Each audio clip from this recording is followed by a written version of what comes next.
Well, another Monday is here. Glad to see you guys tuning in. And I got a few more tips and pointers here. I hope you're enjoying these because I enjoy putting them together.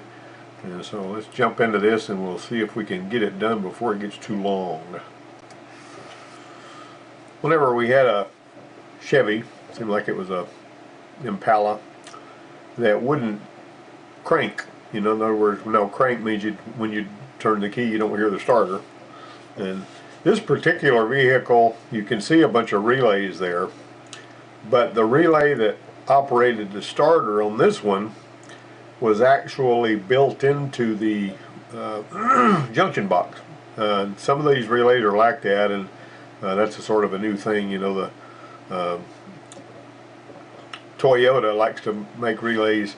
If you see a relay in a schematic, and I should have put one up here, that you see a schematic for a relay but you don't see the pins numbered, that typically means that it's built in and that you can't replace it without replacing the whole panel.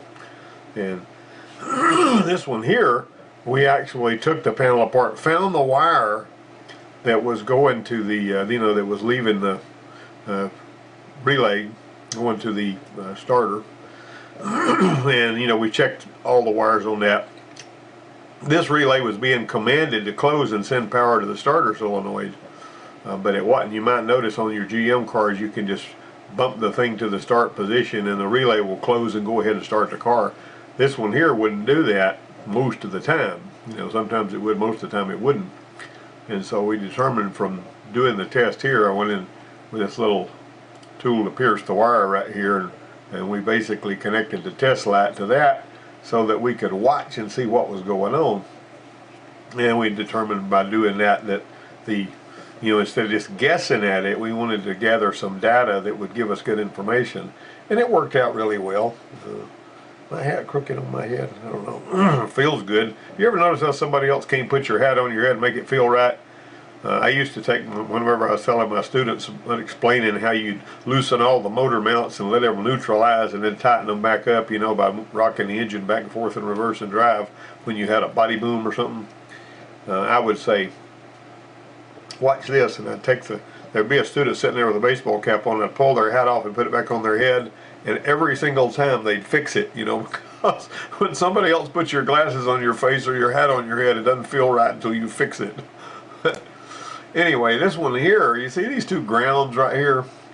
One of my students put an engine in a Nissan Altima that was knocking. You replace the engine, the knocking engine, put it in there. Couldn't get it to start.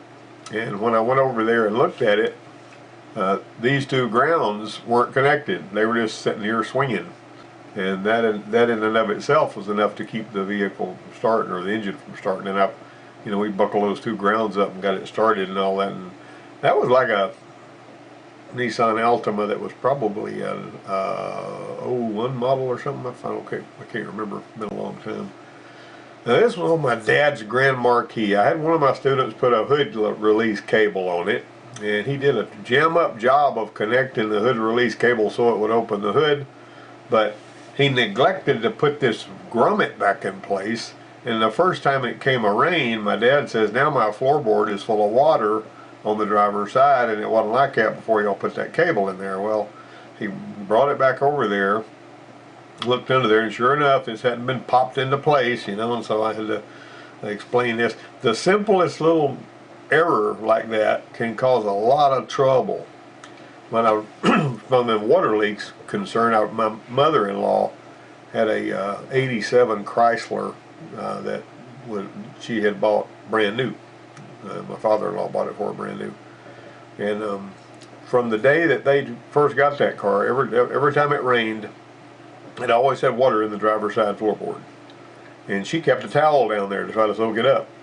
And this was years, went by, 4 or 5 years later. When I married Lynn, and I was down there talking to her mother, and her mother said, well, my floorboard gets wet every time, and I took it back to the Chrysler place a lot, and they never could do anything about it. And she said, I just had to put up with it. And so the car was way out of warranty by then, because by this time it was like 1993 or 4 or whatever. It was an 87 model car. So I said, I'll tell you what, let me go out there with a flashlight and lay down with my head in the floorboard. Of course I had to, position myself with so I could look under the dash. Closed the door, and her mother-in-law stood there to wet it with a water hose, and I could see the water trickling in where it was coming in, and I had to remove the park brake assembly to get it out of the way, and I had some body putty, and I stuffed it in that seam where the water was coming in, and she never had another water leak. The people at the Chrysler place could have done that, but for some reason, I don't know why. She said she took it back up there about a dozen times trying to get that fixed, and they never did anything about it. I just don't understand all I know about that, you know. We emptied our rotten gas here. Pulled our fuel pump relay. We use this flush machine that's really made for flushing air conditioners. We've actually capped off the line so that the fuel can't come out squirting out before we disconnected the fuel line. Now we've got air pressure in here pushing this fuel injector chemical that's mixed with the gasoline into the fuel rail, and that is actually running on the chemical and cleaning the injectors. If we had 3 injectors, it wouldn't flow at all, and we got those cleared up with lacquer thinner. Anyway, we're doing an injector clean to sew this thing up and make it run like new again. We did this. I came up with a way to clean these injectors. We had a machine at the Ford place. It was fairly a complicated machine. It had a function of supposedly measuring injector flow using little balls that would float in little, you know, gauges and stuff like that. And that wasn't trustworthy. I found out early on you couldn't trust that. And but it had a pump, a fuel pump, and a tank. And you know that injector cleaning fluid that Motorcraft makes, that when you pour, you mix it with the gas, and it makes the gas smell like ammonia. Now you can't pour that in the gas tank because it tends to corrode stuff. I mean, this is some really, really nasty stuff, but it cleans injectors pretty good. One thing it won't get out of injectors, and almost nothing will get out of there except some, you know, physically beating them out back upside down, is rust particles. Rust particles won't dissolve typically with that injector cleaning stuff. So if you got injectors that are clogged with rust, this is not going to get the job done. But this one here had been parked in a barn, and it was misfiring because it had a lot of varnish in the fuel system. We had to empty the rotten gas out of there, so I would put good gas in this little flush tool here, which didn't cost hardly anything, and it was made for flushing air conditioner systems out, and so it had a little, you know, I could take a AC charge hose and connect to that, pour it on the fuel rail. And so whenever we bypassed took the fuel line loose, and we took the return line and looped it back so that it was totally isolated. None of this stuff was going to go back to the fuel tank at all. And I would keep the tank, this little can, pressurized up, and it would let the engine run off of the fuel injected. So this is something I came up with on my own. I don't know if anybody else has done this or not, but we cleared this one up that way. It was pretty cool. And go ahead, plug it in, and turn on the key. Pow, you see that thing below? Now that's with that module right there plugged in. I got this one from the salvage yard, and it doesn't do that. Now unplug this. Unplug that. Okay, don't tear it off of there. All right. When you look into that connector, it's got that one, this one right here, and that one right there are both grounded, but one of them goes to the center high mount stoplight. The other one's the ground for the module. That's the only grounds fed to that whole connector, and you can plug just that connector in and blow the fuse. So we determined that module was bad because there were no other shorts to ground. And this is a 2003 Chevy pickup truck with electronic throttle control, and that's what this module does. This was that same vehicle that we just cleaned the injectors on, and it was before we cleaned the injectors. And the problem with this was the throttle wouldn't respond at all, because you might notice that GM, whenever they started going with electronic throttle bodies, they didn't have an engine controller fast enough to control the throttle body, so they put this module that would communicate with the engine controller, and it could operate really fast. Ford did not create a separate module to operate the throttle body. They came out with the Black Oak processor, which was a whole lot faster, and it would do that. And that's one of the reasons GM came out with electronic throttle bodies before Ford did. So the long and short of it is, you might have noticed that this module is mounted over there where the cruise control module used to be mounted before GM had electronic throttle bodies. I thought that was interesting. But this one here had an internal short, and it was popping that fuse that I just showed you. And so we, from the salvage yard, for nearly no money, we bought one of these and put it on there and got it where the throttle would respond, which was great. You know, I had checked, I always like to check when I got a situation, excuse me, I like to check all the powers and grounds. And when you unplug that connector and you check for grounds, I found 2 grounds, but one of the grounds was coming through the center high mount stop lamp bulb, which also connects to this. So anyway, one way or another we replaced that and got it going. After that, because it had been sitting in a barn, the thing had rotten gas in it. It was really bad rotten, and that's why we wound up having to drain the tank and clean the injectors and all that kind of thing. And so that was a 2003 Silverado. Now this one here, I thought this was extremely interesting. On Person of Interest, episode 1%, season 2, episode 14, this McLaren ran away and the guy couldn't stop it. Now there should have been some other codes besides this, but whenever Finch, who is this guy right here, hacked into that car while it was running away about to kill this guy, he found these codes. And I said, you know, it's astonishing to me that on a TV show they managed to pull something up that made sense. You know, usually whenever they do something like this on a TV show, they're not this good at it. Of course, J.J. Abrams does pretty good work on TV shows like this anyway. And I don't know if you've ever seen Person of Interest, but it's one of the best shows I've ever seen, about just all kinds of technology and stuff like that. But anyway, this was an excellent example of what would happen. I just actually took a screenshot of this, you know, from the TV show, and that's what Finch was seeing on his computer screen when he was talking to this guy, you know, Jim Caviezel's character, and he was explaining what was going on. And it seems like I remember he managed to remotely, he could do all kinds of stuff with computers, you know, he could force pair with somebody's phone and everything else. But he managed to shut that thing down so that that car didn't run away totally and kill that guy. Anyway, I just always thought that was an incredibly good job somebody did. I wanted to give them a shout out for that. What we got here is an ugly noisy alternator. We got a snap-on tester. While it's showing 14.5 volts and, you know, some amps, it's bouncing around, usually staying on bad all the time for diodes. It's putting out, going into the battery, probably 60 amps.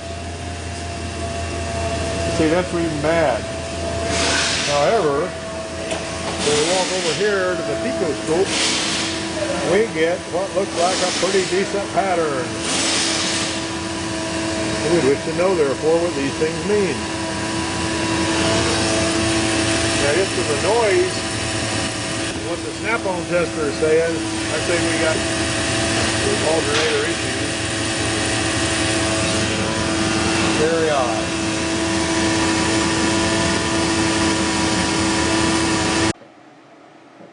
Typically, when you hear an alternator whining like that, it's going to be the stator winding, as you know, some of the insulations come off of it and it has shorted to itself, or you're going to have diode issues.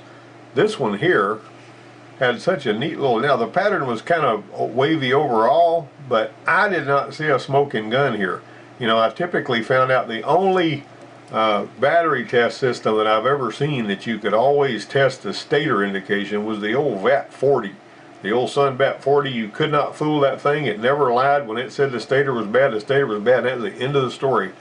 Sometimes if you had a weak battery, one of these other testers, like the Snap-on one, which I really kind of like that tester, and there was a Mac tester we had at the dealership that we had to get because the, I think it was the color of the Mac 1700 or whatever, but anyway, it would lie about the stator too. And I had the Sun VAT 40 died, and we had to do that. One of the things I despise is those those battery test or alternator test units that you're supposed to push a button and stand back and let it tell you everything you need to know. I like that snap-on one there. It cost about $3,500 whenever I got it at the school. But I love having a carbon panel so I can dial that thing up and load it myself instead of letting the machine do all the work for you, you know. And you know, you can still find those if you know where to go. I mean, I found where I could buy one for about $1,500 for another tech program I launched in another town over there when I was working at the college. But anyway, this right here, we put an alternator on it and straighten that noise out. But I'm always looking for a smoking gun. I would always go back, I would always test this wave to see if it was all wild and crazy or had missing bumps or whatever. Usually it'll be really tall all over the screen, you know, whenever you got a bad one. That one there kind of broke the rules on that. And we put an alternator on it and it got quiet, but I wanted to see what was going on. Now, you can say, well, bearings could cause that. I don't know that I have ever seen an alternator with a bad bearing in it. Those little 203 bearings are sealed and they usually last forever on these. Now, somebody else might have seen more than I did on that, but I don't know that I've ever seen an alternator with a bad bearing making noise for that reason. So anyway, after we put the alternator on this one, it straightened it out. Now this right here is what you do when you put your refrigerant identifier on there and you find out you got a bunch of trash gas in there that's mixed, R12 and 34, some hydrocarbons are mixed with it because somebody put some knockoff brand Freon in there or something like that. And incidentally, Chemours calls their new refrigerant Freon, so get used to that too. I've got a hat up there that says Freon on it. It's a brand new hat from Chemours. But anyway, this actually, I got this here from the guy that was teaching HVAC, house air conditioning over there. He had a couple of these he needed to retire for some reason, I don't know why. And so the right way to do this is get a gray bottle with a yellow top and connect it to this machine, you know, or one like it, and pump that trash out of there into that tank.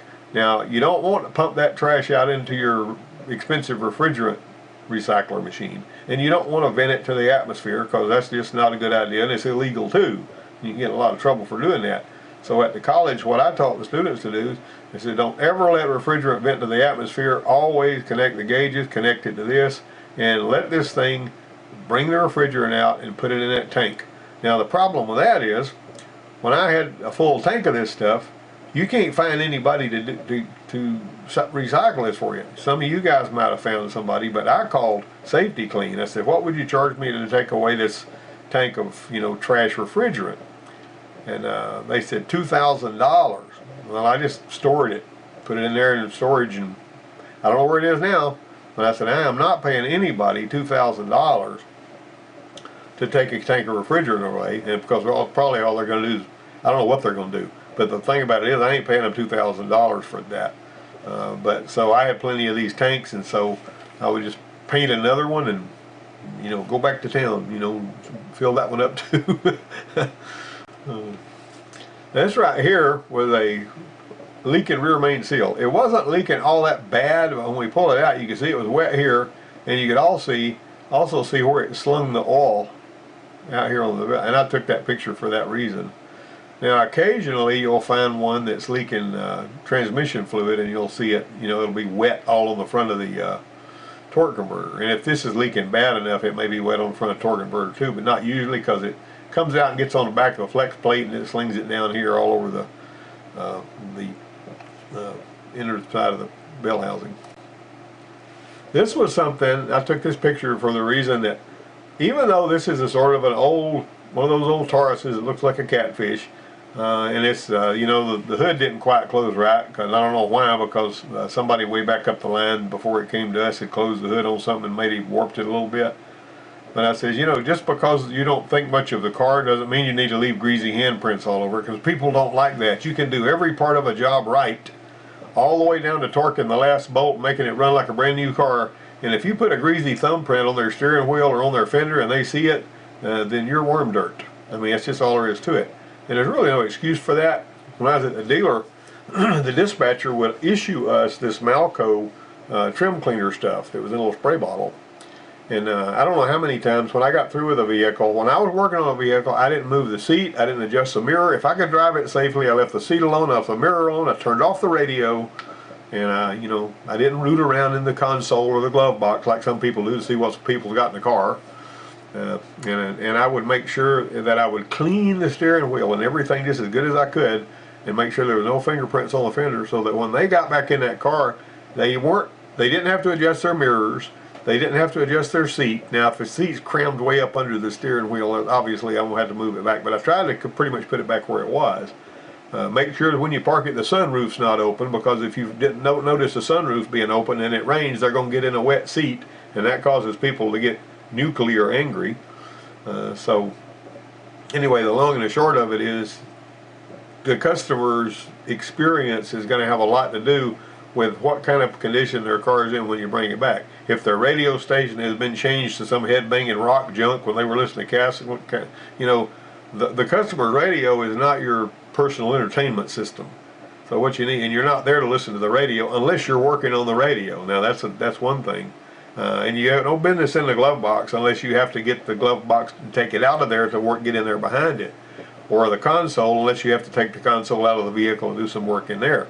But one way or another, these everybody needs to, it's like best practices. I had a whole video about that. I could go on about that for a while. But anyway, I took this picture to make a point. If you got your car back and it had this right here, did this person even use a fender cover? I don't know. One way or another, this was a mess. And so I took the picture, and of course I cleaned it off after I took the picture so the customer wouldn't have greasy handprints all over their car. Now this I thought was very interesting here. Now let me go ahead and get this stuff out of the way so you can read this.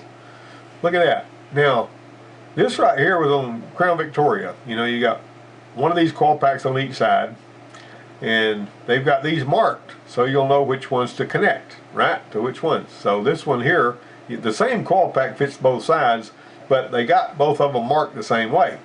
So this would be 1 or 4 depending on which one you had it on, and this would be 8 or 5, 2 or 3, so on and so forth. Now if you've ever put plug wires on the Crown Vic that had these kind of coil packs, you take the 2 longest ones and the 2 short ones, and you put them over on you hang them over the passenger side fender, and all the rest of them go on the other side.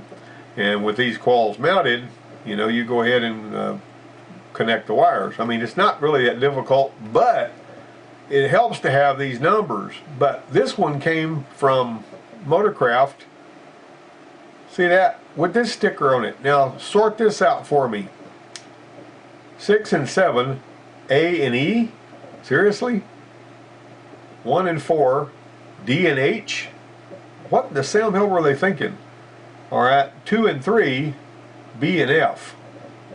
What? And then 8 and 5 are C and G?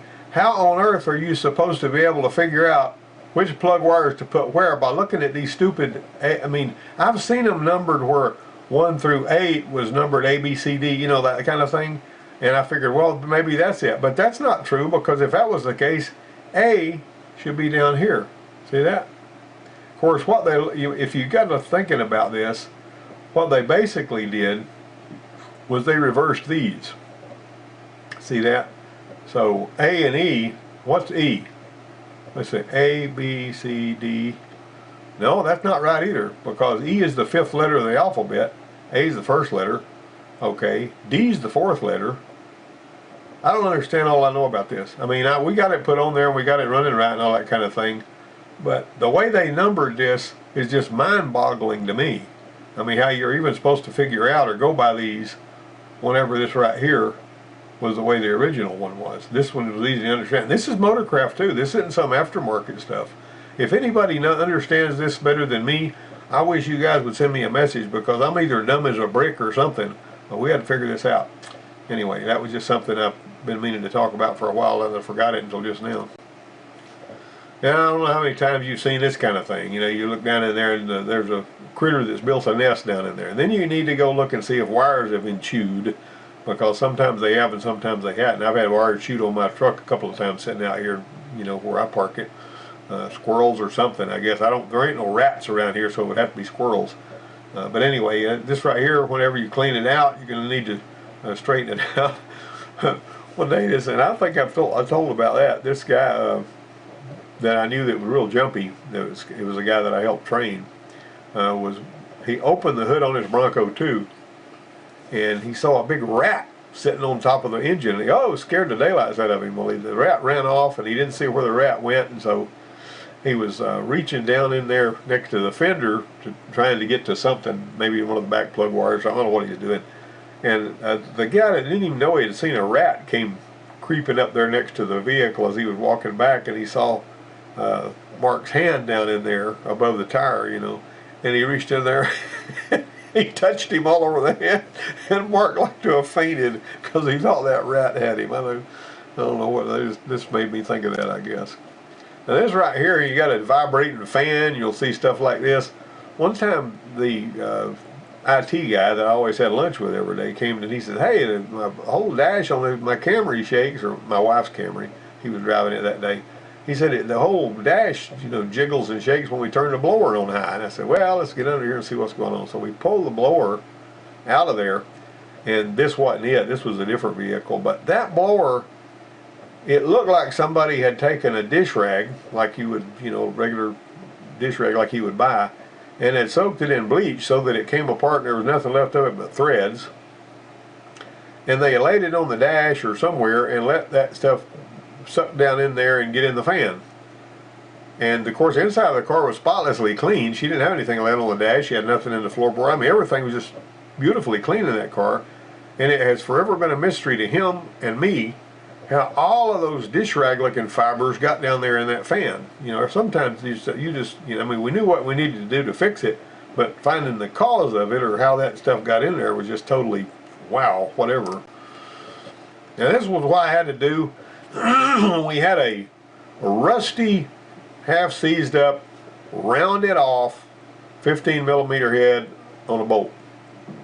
And what I would do here, I took an extension, took a 9/16 wiggler, 6-point, put it up on there, put an extension on there so I could hold it real straight, took an air hammer, drove that thing up there so tight on this there was no way it could move, and then we were able to screw this out. Now sometimes these knot heads would take, and I don't know if you've worked with any people you trained before, but that what they'll do sometimes is they'll spin this thing until it's completely round, so there's no way you can put anything on it, and then they'll come wanting the more experienced guy to work some kind of a miracle to get it out of there. Well, this one here, they were smart enough to know when they put the socket on there that it wasn't going to turn that bolt, and so when I drove this up on there, now that was a little bit difficult to separate that. I got a picture of this bolt and that socket laying on my desk somewhere, but that's a 9/16, which if you look at 15 millimeter is a little bigger than a 9/16, but it's a little smaller than a 5/8. 16 millimeter and 5/8 is the same thing. I used to have my students go through the metric and standard sizes, and you know, there are some of them that line up just about perfectly, like 11 millimeter and 7/16. 22 millimeter and 7/8 for obvious reasons. Do the math, you know. And then 16 millimeter and 5/8, you know, and 13 millimeter is a little bit bigger than a half, you know, and 14 millimeters a little smaller than a 9/16. 15 don't line up with anything. 16 lines up with a 5/8, like I said. 17 and 11/16 are pretty close together. Nothing lines up with an 18. 19 and 3/4 are really close together. 21 and 13/16 are pretty close together. So if you know all that kind of stuff, you know, my dad, whenever I was growing up, he had his Volkswagen garage, and he actually would use both metric and standard tools, so I kind of knew how they crossed over. I learned both sizes and all that, but that's one of the things I used to teach them. Nowadays, you just about don't need a set of standard sockets or wrenches anymore because everything's metric, you know. 10 millimeter, by the way, doesn't line up with anything else, but 8 millimeter lines up with 5/16. The same way 5/8 lines up, you know, with 16 millimeter. These fusible links right here, if you see a fusible link, you know, you got special kind of wire on the inside of that. It's not normal copper wire, despite the fact that the parts house will try to sell you fusible link wire that's just copper with high plot insulation on it. That fusible link wire is really, excuse me, that fusible link wire is really expensive. If you buy a fusible link, you pay a pretty good bit for a fairly short fusible link because of what that wire is made of on the inside.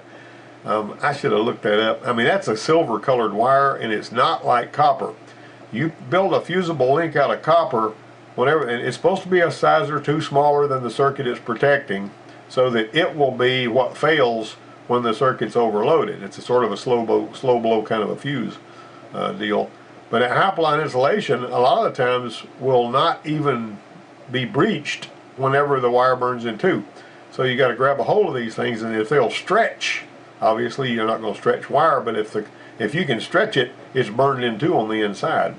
And that was one of the old-timey tests, and they used to. And they also, you know, a lot of these car makers like to take the positive battery cable and hook it to that solenoid post, and they like to use it for a junction post, which works pretty good.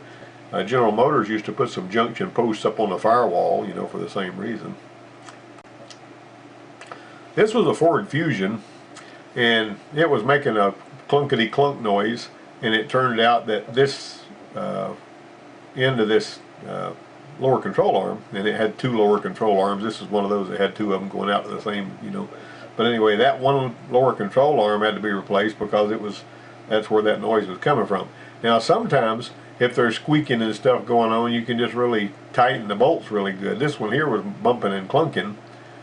Tightening the bolts wasn't going to do anything because this had come loose. The rubber had torn loose from it, and so that's how come we had to replace that one there. Of course, the thing about it is this was up in there where you couldn't see it, so we had to take it out to find this, you know. Now this is an interesting story here. I hope some of you guys are still with me. I know some people lose interest in these things about 4 or 5 slides in. They go watch some other video that they're looking for. This was a Land Rover, I think a Discovery 01 model. And this thing right here, sometimes it wouldn't start. You know, you just couldn't get it to start sometimes. And to begin with, I was thinking, well, let's go look at the crank sensor. So it had a crank sensor back there, and if you look these things up in the shop manual, they'll tell you the crank sensor, the ignition won't work without the crank sensor, blah, blah, blah, and all that kind of stuff. Well, I discovered the hard way, the only reason this particular vehicle has a crank sensor only to compare to the cam sensor for checking misfires. It has nothing to do with making the ignition system work. I mean, nothing whatsoever. Because we caught this thing in the middle of a no start, and we popped a crank sensor in it. It was a little annoying to get to. We put it in there, and it didn't cost all that much. It still wouldn't start. Well, it turned out everything it needs to fire up and run is in this distributor, and the distributor, we replaced that to fix the problem. And if you look, here's the thing. If you can look down here at this distributor, and this one here has a timing adjustment. If there's a timing adjustment procedure, then the crank sensor is not going to be the heart of the ignition system. Now this is extremely rare, and the only time I ever saw a crank sensor that didn't do anything for the ignition system like this one was on this Land Rover. I think it's a Land Rover Discovery.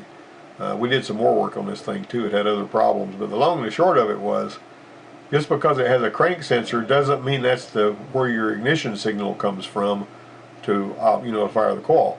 This one here had a distributor and had a timing adjustment procedure. We put a distributor in it, set the timing, and never had trouble again. So there you go. Now later on they came back, I think it was the same vehicle, with low oil pressure, and it was like there was nothing that we could do because it was going to have bearings and stuff like that. This was at that other program that I launched over in that other town. That was that's a different shop, but it was a program I launched. This was one of the tools. I've showed you this tool a time or two before, and I built one of these way back in the 80s. And Ford had us sending Best Ideas into their Service Life magazine, and the Best Idea would get you a little plaque to hang on the wall and a $100 check if you were one of the Best Idea winners. And I won the Best Idea for creating this little thing to hold the wires while you were soldering them. Now this is me teaching a student how to do this, and I don't know how many times this has saved my bacon. This right here holds that wire. You can twist it all together like when you hold that. This will also act kind of like a heat sink if you've got your shrink tubing fairly close, and you don't want it, you ever soldered wires and had the heat shrink tubing try to, when the heat traveled up the wire, it tries to shrink the tubing. Anyway, this worked really good for me, and everybody that I've ever showed it to just really thought the world of this little thing. It's not hard to build. A couple of alligator clips. Now, if you get a torch, you can solder them on there. You know, you can get a piece of a coat hanger and a couple of alligator clips and solder them on there. And that was what was going on here. I taught my students how to solder it. I'd get them to make several wires the same color, and tape them up like a wire harness, and then loop them around, solder them together, and then I would have them, check and see if they soldered each wire to the right one. And that's a complicated thing, but long and short of it is, that was one of my best ideas that won me $100. Now this was scary as all get out. Somebody had put this, we jacked this up because I don't even know why we pulled the wheel off, but this caliper, the bolts were never put in this caliper by whoever worked on the brakes. And he drove it for a long time, he said, after the brakes were replaced, and this caliper was working its way off of there. And it never got completely off, and it was still pinching the rotor when he mashed the brakes. But there was no bolts in it. And I don't know how much longer it would have been before it came completely off of there, but it actually got to this point, before we found this. That's pretty doggone scary right there. You ever seen somebody that was really inexperienced that forgot to put the calipers back on there and drove out of there and hit the brake, or hit the brake pedal when they had a brake drum off and blew a wheel cylinder? There's all kinds of stuff that happens like that on brake jobs. Seems like brake jobs ought to be really simple, but when you're doing a brake job, you better double check everything. And I have also seen people that would do brake job after brake job after brake job and do a really, really good job, and they get so comfortable and so lazy that they would accidentally, and I don't even know how they managed to do this, they put the brake pads on backwards so the metal was against the rotor after they had done a whole pile of other brake jobs the right way. I never understood why somebody would do that. Well, we've been here 37 minutes. I didn't mean to be here this long. I know a lot of people have probably bailed out because you got tired of listening to me talk, but to the ones of you that have lasted to the end, I really appreciate you hanging out, and I hope you guys will come back and see me next week. And y'all be careful out there and make sure you get a lot of work done and make all the money you can honestly. See you later.